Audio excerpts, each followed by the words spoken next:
लाडकी बहीण योजनेच्या माध्यमातून 1,500 रुपये महिन्याला देण्याचं काम हे सरकार करतोय। त्या सगळ्या कामांना घेऊन आपण या लोकांमध्ये जर गेलो तर येणाऱ्या काळामध्ये मालक या कुरुल जिल्हा परिषद गटामध्ये सगळ्यात जास्त मतांनी भारतीय जनता पार्टीचा उमेदवार विजयी झाल्याशिवाय राहणार नाही। आज कुरुल जिल्हा परिषद गटामध्ये आदरणीय सचिन जाधव साहेबांसारखा अत्यंत चांगला, विनम्र, विचारांना बांधील असणारा आणि संयमी नेता या ठिकाणी मिळाला। तुमच्या मार्गदर्शनाखाली खरं तर भारतीय जनता पार्टीमध्ये आपण प्रवेश केला।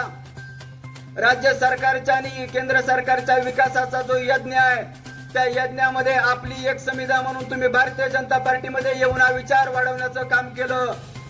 येणाऱ्या काळामध्ये जिल्ह्याचे पालकमंत्री जयकुमार भाऊ गोरे साहेब असतील, जिल्ह्याचे नेते सचिन दादा, कल्याण शेट्टी दादा असतील आणि आदरणीय राजन मालक तुमच्या मार्गदर्शनाखाली आदरणीय बाळराजे पाटील साहेबांच्या खांद्याला खांदा देऊन या कुरुल जिल्हा परिषद गटामध्ये भारतीय जनता पार्टीचा उमेदवार प्रचंड बहुमताने आम्ही सगळेजण निवडून आणल्याशिवाय राहणार नाही, एवढीच या ठिकाणी ग्वाही देतो आणि या ठिकाणी थांबतो। जय हिंद, जय महाराष्ट्र।